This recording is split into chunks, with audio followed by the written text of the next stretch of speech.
My name is Susan Zesch. I'm the director of the Human Rights Program here at the University of Chicago.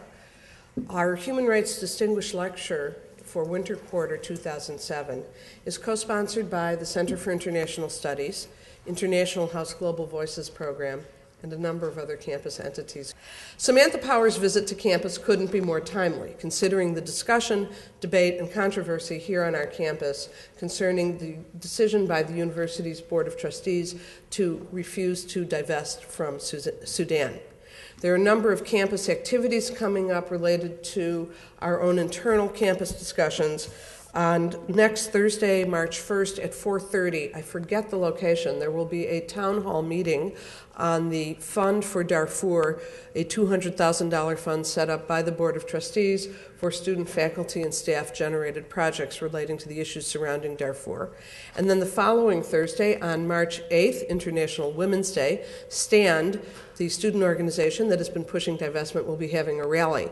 Materials from STAND, including their buttons, which say, "My University Supports Genocide," and other materials are available on the table outside the door. I also want to welcome this afternoon a special guest, Jackie McKay, who is the director of the Chicago Office of Human Rights Watch. And Jackie has left us also on the table outside materials concerning Human Rights Watch's current campaign to close Guantanamo. We're very happy to have a human rights community here at the University of Chicago, and it's part of the mission of the Human Rights Program to link with outside activities, to encourage our students as activists, and to really try to link theory and practice. Samantha Power really personifies that kind of interest in not only being an active writer and investigator of human rights, but also someone who cares very much about bringing the results of her investigations to the attention of the public. She is the Anna Lindh Professor of Practice of Global Leadership and Public Policy at Harvard's John F. Kennedy School of Government. Her book, A Problem from Hell, America and the Age of Genocide, was awarded the 2003 Pulitzer Prize for General Nonfiction, the 2003 National Book Critics Circle Award for General Nonfiction, and the Council on Foreign Relations Arthur Ross Prize for the best book on U.S. foreign policy. Her New Yorker article on the horrors in Darfur, Sudan, won the 2005 National Magazine Award for Best Reporting. She was the founding executive director of the Carr Center for Human Rights Policy at Harvard. From 1993 to 1996, she covered the wars in the former Yugoslavia as a reporter for U.S. News and World Report, the Boston Globe, and the Economist. She's the editor with Graham Allison of Realizing Human Rights, Moving from Inspiration to Impact. A graduate of Yale University and Harvard Law School, she moved to the United States from Ireland at the age of 9. She spent 2005-2006 working in the office of Senator Barack Obama and is currently advising him still. And she's currently writing a political biography of the United Nations Sergio Vieira de Mello, who was tragically killed in the attack on the UN office in Baghdad a few years ago. It is with great pleasure that we welcome Samantha Power.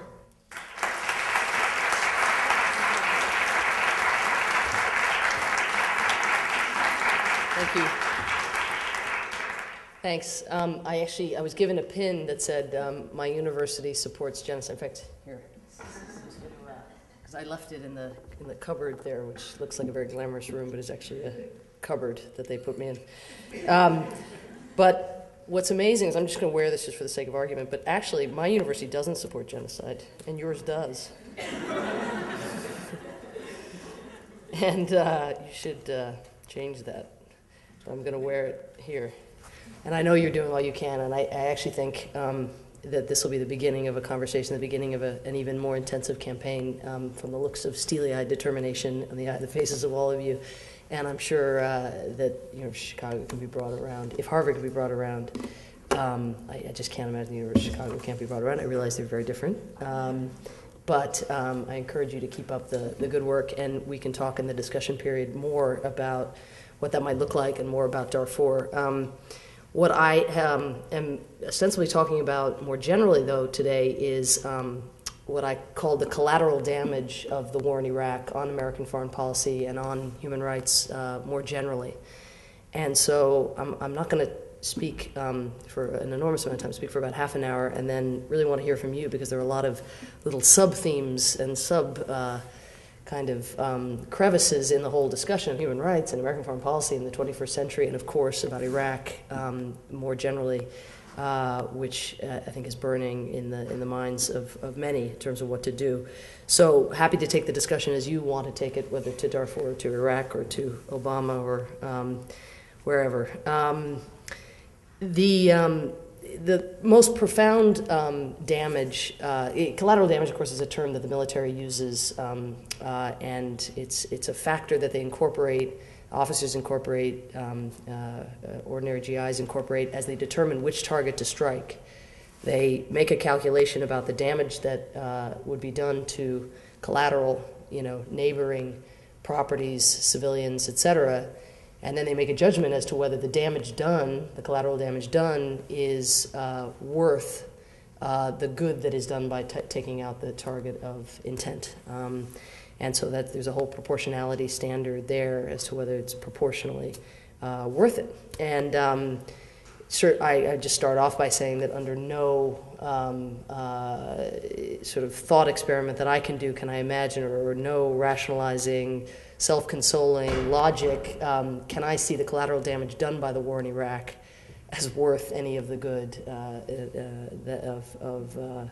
and there is, of course, some good done by the war insofar as Saddam Hussein is no longer in charge, but it just isn't. It is a war that, unthinkable as it would have seemed in 2003, seems to have done so much more harm to so many more people and so many more principles than it has done good, even by eliminating a monster of his particular stripes. So I think the collateral damage has been far graver than the harm the war was designed to eradicate. But I want to talk about what that collateral damage is. And in laying out some of the things that I think have been undone by the war, I mean to be suggesting also some of the things that need to be redone or rehabilitated in the wake of the war. Or even in conjunction with the war, given that the president seems determined to continue the war in some fashion for the foreseeable future. So the first major and most important thing, I guess I would say, is just that in the wake of the war in Iraq, U.S.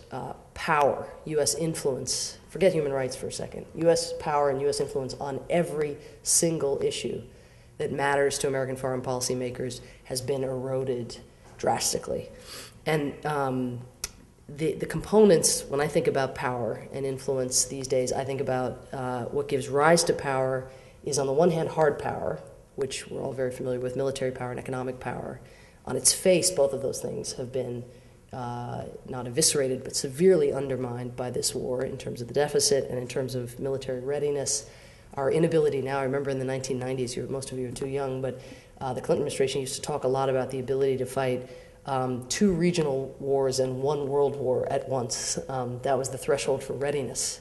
And when you think now about the impossibility of even gerrymandering the troops that are needed to keep the Taliban down in Afghanistan, never mind the need to lower standards, recruitment standards, and so on, to let younger people in, to let people even with retardation in, people with criminal records in to the U.S. military in order to meet the standards, and throwing people who are even more vulnerable into harm's way. It's just some testament to the sort of near desperation that is afoot within at least the Army and to some degree the Marines and the armed services. So it's just, and among, of course, the National Guard and the reservists as well.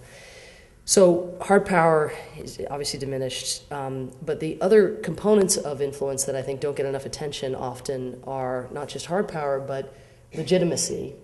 So other people's perception that we're using our power properly. And that, of course, has been undermined by the war itself, by our position before the war on a number of international treaties, which are not, then were not at all dear to us as constituents, or at least dear to enough of us to make a political difference at home, but were profoundly important to countries, to weaker countries, to smaller countries, to countries that felt they needed international treaties to bind the strong, and thus who, even in advance of the war in Iraq, were very skeptical about the American bully kind of, trampling over these treaties and turning its back on the Geneva Conventions, on Kyoto, on the International Criminal Court, et cetera. So there's all that, and then of course compounded by Abu Ghraib and what appears to be, just by virtue of the way that particular tactics for coercive interrogation or torture migrated from Afghanistan to Guantanamo to Abu Ghraib, and given the paper trail that is pretty damning and very much about loosening the ties that bind interrogators, top down, very high level edicts and judgments about what could be done and what couldn't be done to prisoners in our custody. But given all that, of course, that hasn't done wonders for our legitimacy. And for those of you who care passionately about Darfur, I know that you've probably reached the same wall I have, which is this incredible frustration that we have this movement afoot in this country that's truly unprecedented. It is the brewings of a permanent anti-genocide constituency in this country, which is exactly what one would want in terms of knowing that the way politics works and the way foreign policy works is the only way you will get an issue like Darfur, which doesn't affect Americans as such in the near term, but the only way to get it on the political map is if you make noise. And all of you, or those of you who are part of that movement here, have made incredible noise and have forced Darfur squarely onto the policy agenda in Washington. I mean, the Bush administration, because it sees everything as rooted and related to the global war on terror, as it puts it, would like nothing more than to be doing nothing other than cooperating with the Sudanese government on counterterrorism. It would like nothing more than to be competing with China for access to Sudanese oil and allowing its companies the run of the land there. But what has stopped those relationships from blossoming has been domestic political pressure by this movement, students, evangelicals, Jewish groups, human rights groups, ordinary people. And it's been an incredible thing, but when you come back to the legitimacy point, when that movement exists and puts all of this pressure on the Bush administration, and you actually get what you wish, which is for the president to speak out forcefully on the murder of 400,000 people in a very large African country, but you have that in one breath, and then you have Dick Cheney saying that waterboarding is a no-brainer in the next breath. There's something wrong with this picture. So your politics works, our politics work in one breath, but because what we've induced is sort of morality a la carte, or respect for international principles a la carte, it breeds huge suspicion around the world, especially in the Islamic world, but even in Europe, about what our motives are vis-a-vis Darfur. They don't know about all of you. They just know Bush is talking about Darfur. So it must have something to do with being just another, assault on an Islamic regime, or it must be about oil. It must be about getting, into Sudan in some fashion to get something that we want. That's the assumption, and we know the difference in terms of understanding how it's like pulling teeth to get anything out of the administration on Darfur, and that it's all extracted from the administration. But again, what comes out of the black box are just these colossal inconsistencies, and that undermine our legitimacy, and, to come back to my original point, our influence. Third point, the component of power is competence. And it goes without saying that with Katrina, Iraq, even Afghanistan, where there was an initial, in quotes, success in terms of the overthrow of the Taliban, the lack of staying power, the desire to do things on the cheap, the lack of cultural sensitivity, some of this is inevitable. It's about, what happens when you mix, as it were, water and oil, two cultures and countries that had nothing to do with one another, very little to do with one another in the past. But what you have then is these three things: hard power, legitimacy, competence, all eroded so dramatically by Iraq and its antecedents, but really in spades by Iraq. And our influence is just not what it was. We are not the country that put the man on the moon in people's eyes. When I think Sudan, again, for those of you who are active in the Darfur movement, provides a wonderful counterpoint in that in the wake of the war in Afghanistan, President Bashir was so sure, the president of Sudan was so sure that if Sudan didn't come to the bargaining table vis-a-vis the North-South conflict, vis-a-vis the conflict between the Sudanese army proper and rebels in the South, if Bashir didn't come to the table, the evangelicals in this country were so powerful and had such influence with Bush, Sudan would be next. And so when Bush appointed John Danforth, the former senator from Missouri, to be his envoy, the Sunnis came scurrying to the peace table, much more than they had ever done in the past. But it was this combination of suddenly America was engaging again in the world. in the way that they hadn't really since the end of the Cold War. You know, they were showing up, they wanted to beat people up. We wanted to beat people up in order to show that we would protect ourselves and that there was no soft underbelly to our democracy. And Bashir was so sure that he was next that, you know, within almost, I think it was less than a year, within 9 months of full-on, energetic, high-level diplomacy, a civil war that had lasted for more than 20 years at that point was brought to an end, in part by American leadership. That was recent. That was 2003. And the deal was done in early 2004, before Iraq had, you know, gone, imploded in the way that it has steadily since. So take now Sudan and our inability to get what we want, our inability to rally other countries to our side within international institutions to build at least a diplomatic coalition of the willing in order to isolate that government. Take our desire to see the end of enrichment in Iran, uranium enrichment, isn't happening.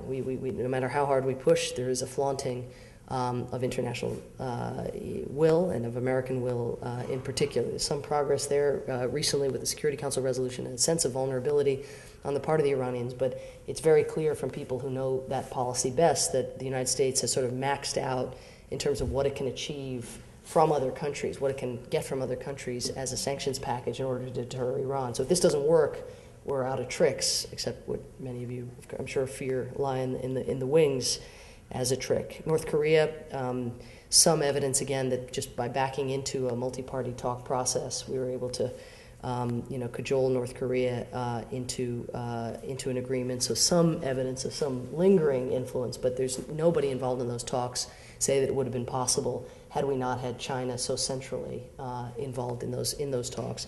And remember, it was just recently that North Korea tested the nuclear missile when, against all of American pleadings not to do so.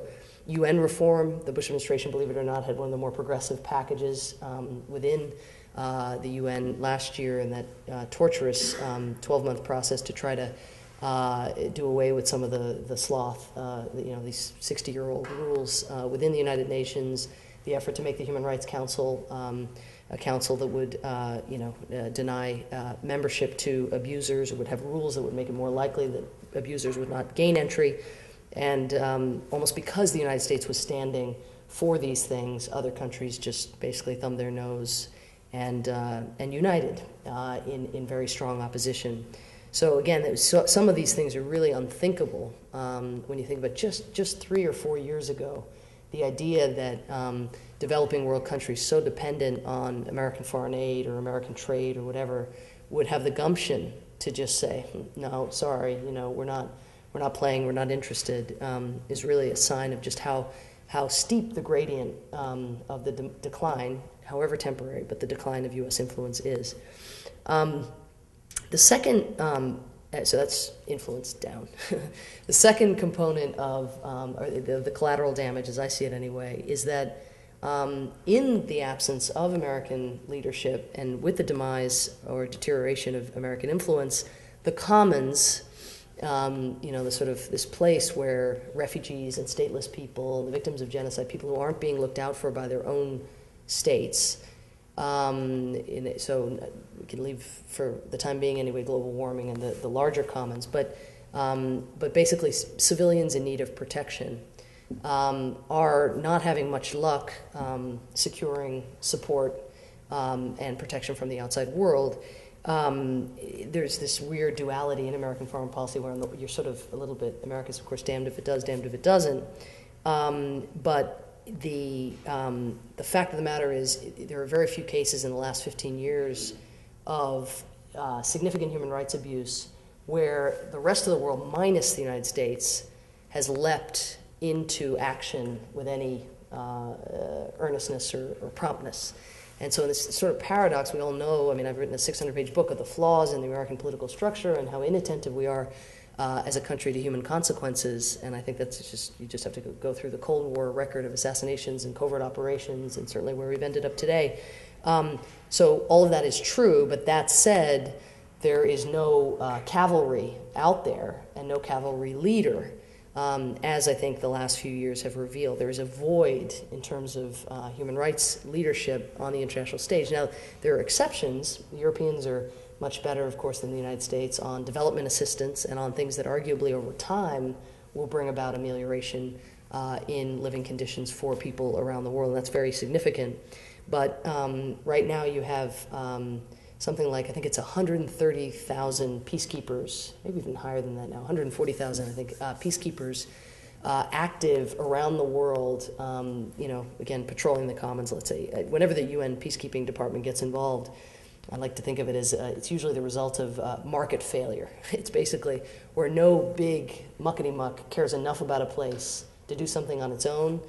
It ends up being sort of you get enough residual national interest from enough countries to get a peacekeeping mission to go in there, but it's also usually the places where it's the most dangerous and the most hardest to patrol, because if it were easy, you'd have people assessing costs and benefits very differently. But so we have, some of these places are quite stable, but many of them are, like Congo and places like that, are still very toxic and very dangerous. In these 130, 140,000 peacekeepers, among them, there are almost no Europeans playing. They just don't do peacekeeping anymore. They don't do the UN. They opted out. Srebrenica, Rwanda, et cetera, they weren't really involved. The Belgians were involved in Rwanda, but there's just been a major backlash against UN peacekeeping generally. And so the people who patrol the commons, for the most part, are Bangladesh, Uruguay, Nepal, India, Pakistan are great, Jordan, Brazil, increasingly China has 3,000 peacekeepers now, which is not very many for China, but a drastic increase for the peacekeeping department. I say this because then we complain about the quality. We, sort of Western lamenting citizens, complain about the quality of the peacekeeping as it's done and the lack of command and control. But among developed countries, there is no appetite to go to these kinds of places. And while in this country you see with the Darfur movement the beginnings of a consciousness that force onto the policy radar and attention to crises and conflicts that governments otherwise would not pay attention to, as far as I can tell, there's almost no stirring in Europe of a comparable movement. So there's no, sisterhood out there that might, be pressuring governments with more legitimacy, perhaps seen to be more competent, into action. And I'm just talking about diplomatic action or servicing any ultimate UN peacekeeping force that might eventually deploy to Darfur. There's no appetite for that in Europe and no pressure for that appetite to exist.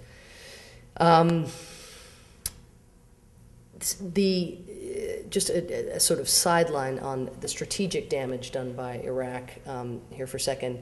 So the sort of third point, if you go, influence the commons, the unpatrolled commons, and then this third thing is a sort of a smaller point, but because of the war in Iraq, we have incentivized behavior internationally that is very destructive. May have happened anyway, but I don't think there's any question that there is a link between making the choice to invade Iraq, which was the country that didn't have weapons of mass destruction, even though let's assume that members of the Bush administration thought that Saddam was on the verge of acquiring weapons of mass destruction. But so you had Iraq that didn't have them. We were known not to have them in a state that it was risky to invade. North Korea was known to have them and was known to have enough material to build 6 more, apparently. And the decision is made to invade Iraq. Well, what signal does that send then to potential nuclear aspirants around the world? Get a nuclear weapon if you want to guard against U.S. attack. Additionally, and that's I think what the lesson that Iran has taken, and you're seeing more and more conversations, even Saudi Arabia now, talking about picking up a nuclear weapon if they can. And the sort of proliferation incentive has been incredibly destructive, I think. In addition, just on the Iran point, by what the United States, of course, has done, despite deeming Iran part of the axis of evil, by not making distinctions among the countries in its axis of evil, Iran, Iraq, and North Korea, and then going to war against Iraq, sort of lumping Iraq and Iran and North Korea together, but not keeping in mind, of course, that Iran's greatest enemy in the neighborhood, and this was the logic of some very amoral, immoral policies in the 80s when the U.S. was aligned with Saddam Hussein, but quickly forgetting that Iraq was Iran's greatest headache in the neighborhood. And so simultaneously with the war in Afghanistan, by destroying the Taliban temporarily at least, and the war in Iraq by creating a failed state next to Iran that posed no challenge, was indeed arguably just a playground for, at least in southern Iraq, for Iranian elements, the United States has both incentivized the acquisition of nuclear weapons, I believe, and also taken away the two deterrents that Iran might have had on either side, Afghanistan and Iraq. So not from a strategic perspective what one had hoped for, certainly in going into Iraq. Fourth,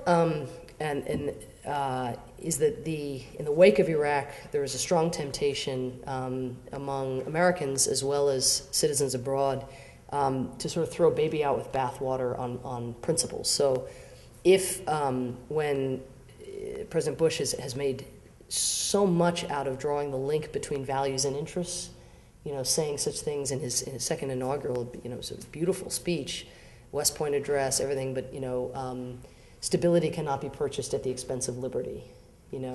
60 years of accommodating repression in the Middle East has done nothing to make us safe. But this kind of, this linking of security, and he doesn't call it human rights, because human rights is a language that would invoke a whole series of international instruments, but it calls it liberty, calls it freedom, sometimes calls it dignity.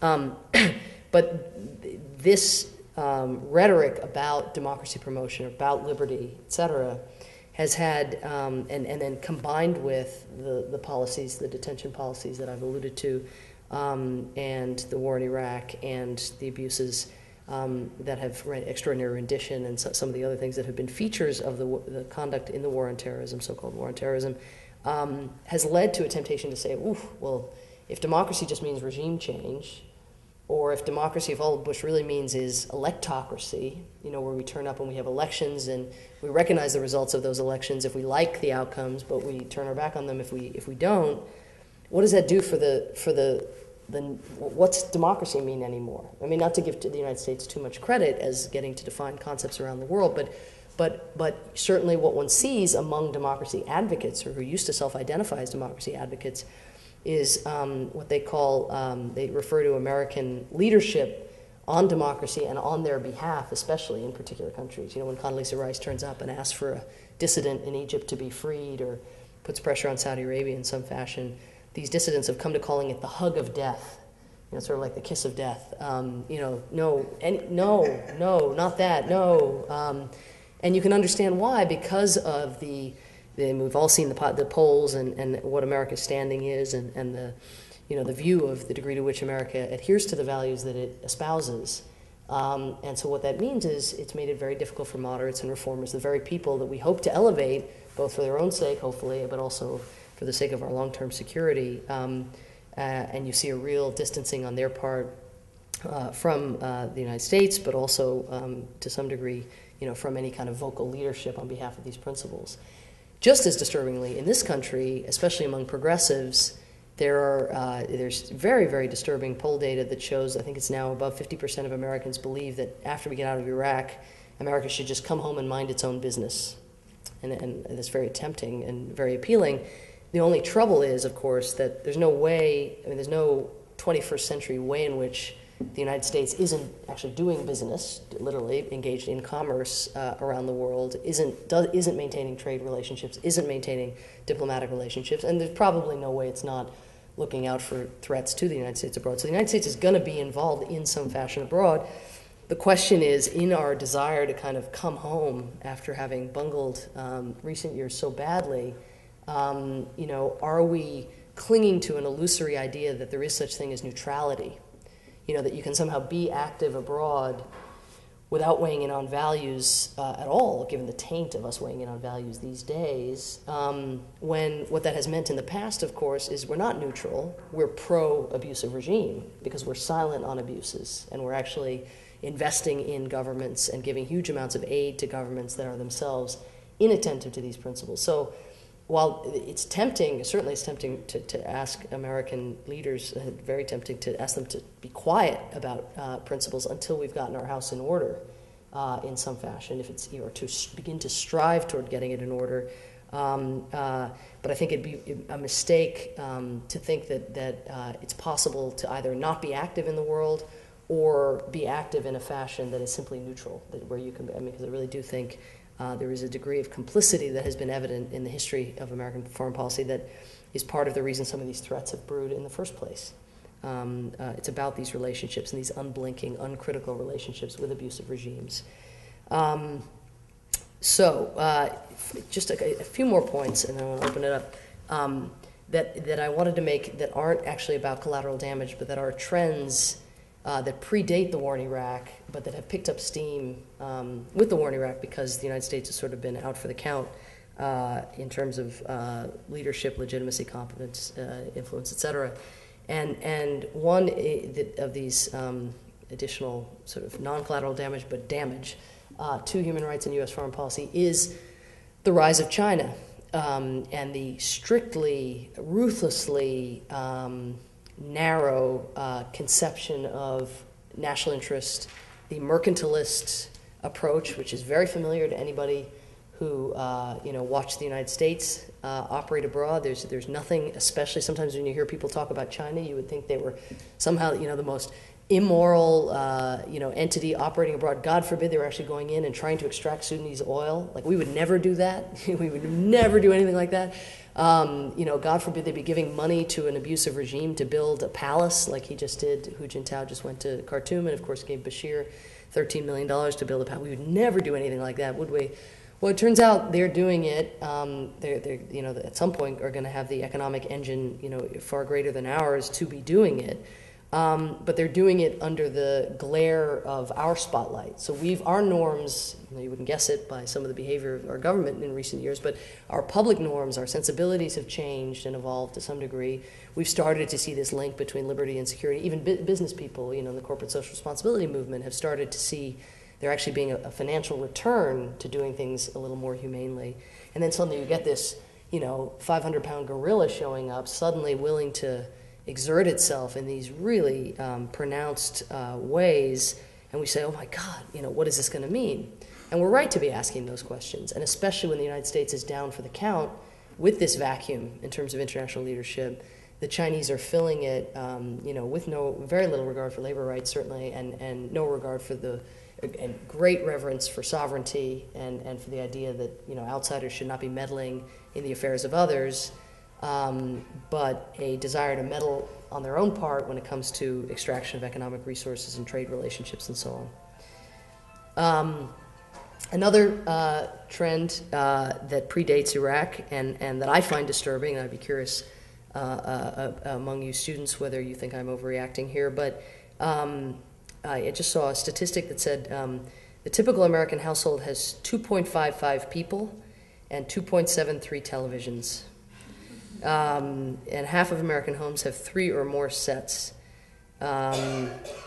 So there are many who point to this and the internet and all this as grounds for hope that somehow, even with the rise in China, what we'll see is just such a proliferation of information that it'll be the Rodney King phenomenon, where if we can see what's going on, surely it'll alert us to the state of affairs in the Los Angeles police system and in Congo and in Zimbabwe. And if people have little, as we learned in the Saddam Hussein trial, if they have the little video phones, you can see anything, any abuse, any heckling, any repression, anything. So surely information is power.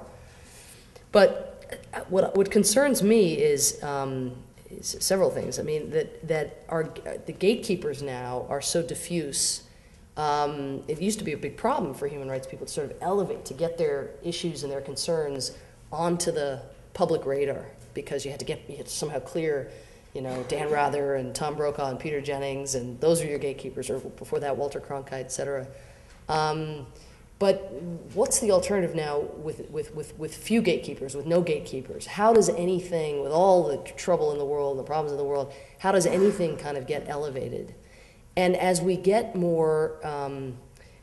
to be more selective about the news that we receive, a few years ago, people used to talk about the great thing about the internet was you got to create the Daily Me, so it's not the Daily Mail, but the Daily Me, so like the Daily Samantha. So I get to type in, you probably all do this, but the 5 or 6 issues you care a lot about.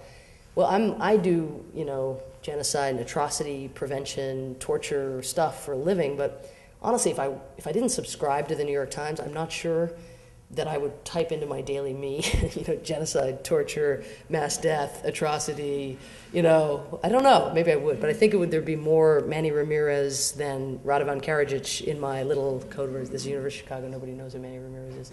Is this possible? The National League? Yeah, John. Manny Ramirez is a baseball player. But the point is, a good one, he's a good one when he plays, occasionally. My point is, really, are we like, I feel like so many of the human rights advances that have been made because we were arrested, our consciousness was arrested, that we didn't go seeking to be moved, we just were moved, we stumbled into it, And I just wonder the degree to which, I also read recently that Dick Cheney, when he travels, and stays in hotels, the concierges and the people in the hotels are under very explicit instructions that when he enters his hotel room in his suite, every television in the suite should be on, and all of them should be programmed to Fox News. And this is a true story. Was Scott McClellan or somebody said this publicly, But we can groan because we may not like Fox News, but if I ever had the forethought, I would say, whatever you do, don't have Fox News on my, is that better? Necessarily, I don't know. It seems better to me, but the point is, I don't know that we're going to be stumbling in either to alternative viewpoints as we get narrower and narrower. So there's a recipe for more polarization, which is a separate conversation, but also, I just don't know that we're going to be seeking out some of the gravest injustices as pleasure reading. And I know that for me anyway, so much of what's happened to me in life has been about serendipity and about just sudden exposure to things that I hadn't expected. The final point, it just sort of brings it all together in terms of it merges the collateral damage that Iraq has done and then something that's structural, like the rise of China and like the media point, but that has been exposed in spades by the events that have followed the war in Iraq or events that have followed 9/11, and that is the vulnerability our checks and balances or our constitutional system actually has within it. That I think we all, people in my generation anyway, we lived, we might have been critical of American foreign policy in the past, but there was some notion that, the combination of, really I think the best investigative journalism in the world, the best funding for investigative journalism in the world, having a divided government that was so willfully divided, local, state, federal, executive, judicial, legislative, Senate, House. It just seemed like, the founders really nailed it.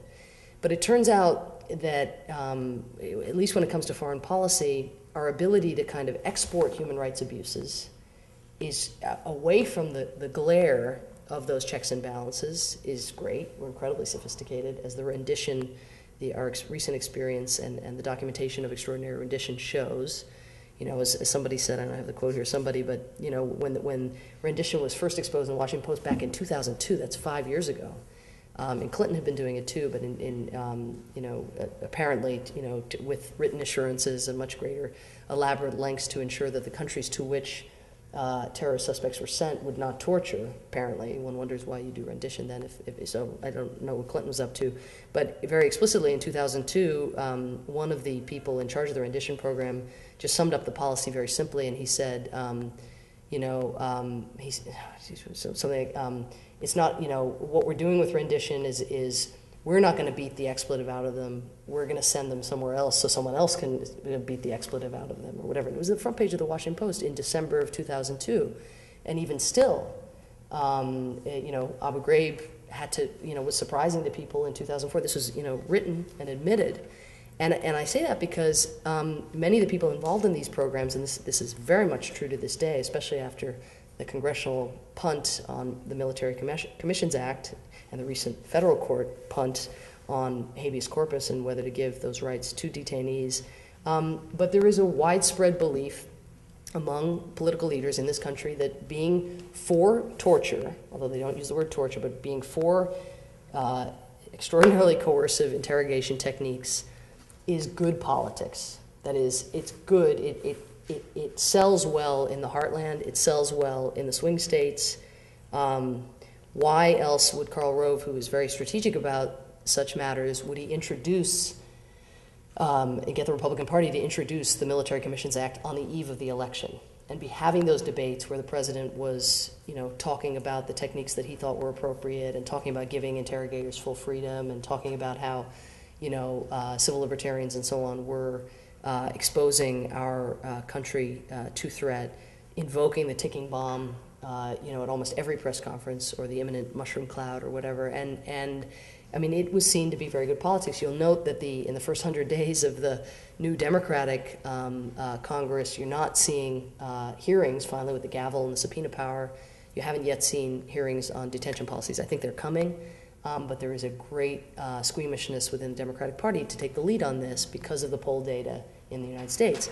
And for those of you who haven't seen last week's New Yorker, there is a wonderful article really important article, I think, by Jane Mayer, who's done phenomenal work, but on 24, which I am like the last loser in America who hadn't watched 24 until this year.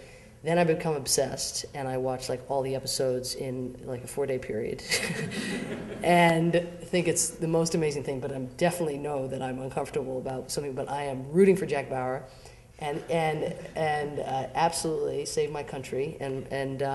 But I'm noticing that every time he tortures, which is every other show, I now learned from the New Yorker article, he always gets the right information. It always helps to torture. And it's exactly the opposite of what, the Army Interrogation Manual tells interrogators, and most of the studies have shown. So in this article, it reveals that before 9/11, there used to be four instances of torture on primetime television annually. And since 9/11, that number is up to 167. But more interesting and more important than that is that before 9/11, the only torturers who were ever on mainstream television were the villains, and now they're the heroes. And so what effect is that going to have over time? But back to my checks and balances point, because that just sort of abets that's sort of the climate of torture. But seeing the degree to which having one party in control of the executive branch, the House, the Senate, at a time of perceived threat, grave threat, how vulnerable we were to seeing, rights being peeled away. I said this earlier today, but many of us thought that the rights in the Geneva Conventions, that especially definitions of torture and cruel and degrading punishment, but were the essence. They were the easy human rights. They were the ones you didn't have to debate in philosophy class, and you didn't have to rank in international law. It's like what's the core of human rights? Everybody would say, okay, right to life and right to be free of torture and cruel and degrading punishment. And then you get to the tricky ones. Well, who knew that, in fact, these weren't seen, by some people anyway, as human rights.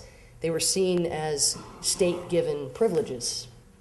And anything that's given can be taken away, as we've learned. But the structural problem, of course, is not only that torture has occurred and systematically, as I said, as it seems, but it's that there's been no accountability and no rehabilitation of America's standing with regard to detention. 380 people have been released from Guantanamo, 380, most of whom spent at least a year, some of whom spent as much as 4 years, just a group of 35 people who were released last week. They're sent off, with new running shoes, flight back, and, best wishes. There have been 11 investigations of, whether this is a bad apples phenomenon or a top-down phenomenon. And the highest level investigation was James Schlesinger, the former defense secretary, very esteemed Schlesinger. But he was, and so he was the one who had the authority to actually, talk to Cheney and Addington and Rumsfeld and some of the high-level people. But he was appointed by Rumsfeld. So when he released the report and somebody said, this is back in 2005, somebody said, well, do you think Rumsfeld should resign in light of all the documents and so on, and his approving all these coercive techniques that then showed up in all these places in these different forms? And he said, I should write it down here, he said, Rumsfeld's resignation, quote, would be a boon to all of America's enemies. And that's the highest level investigation that we've had so far of this systemically.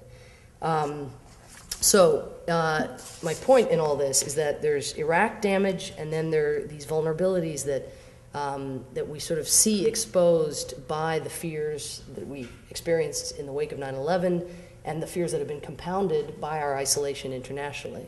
So it's just this terrible paradox that the more we overreact or strip liberties or are involved in scandals, the more people are queuing up to be threatening to U.S. interests and to the United States and to Americans. And the more fearful we are, the more prone we are to overreact, I believe anyway. I just want to close with a few sort of thoughts on kind of remedies, which must be overdue at this point. The first sort of guiding principle, I feel like, as we think about going forward and we think about an Obama presidency, or one of us does anyway, and I hope all of you do, but is that we have to get our own house in order. It's going to be very, very difficult to, I think two trains have to run at once, but it's going to be very difficult to be a leader on, even if we get our act together on global warming, to show up now as if the last 5 or 10 years of history haven't happened, and let's say in a Clinton administration or an Obama administration, it's just not, we're not going to have the clout that we had. There has to be some house cleaning done, what Martin Luther King used to call self-purification. There has to be reckoning. It's not something that institutions do naturally, reckoning. Catholic Church didn't do it naturally, Enron doesn't do it naturally, governments certainly don't do it naturally, and this big behemoth of a government doesn't do it naturally.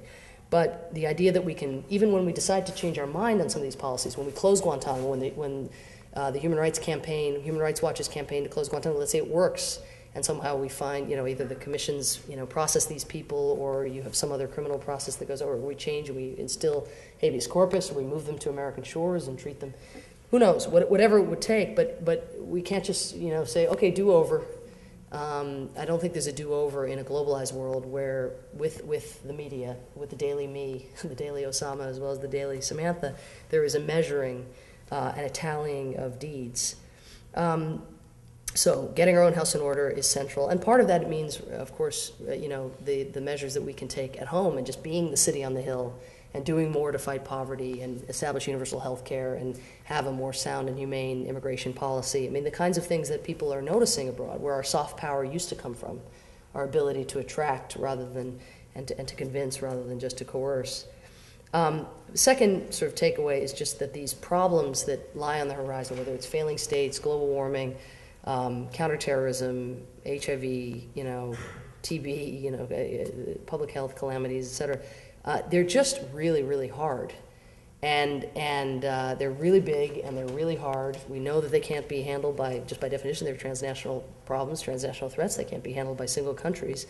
But it just seems like our whole engagement with international institutions doesn't have to be ideological. It doesn't have to be John Kerry saying it's just better to do things multilaterally than unilaterally. It can be a ruthlessly pragmatic appreciation for why we need to play with others. But that's where I come back to self-purification. The others aren't necessarily going to be. We're going to hate international institutions a hell of a lot more before we start liking them again, because when we show up ready to play, we're probably going to be subjected to significant hazing. But their interests also are at stake, and we need to be able to, to convince them of that.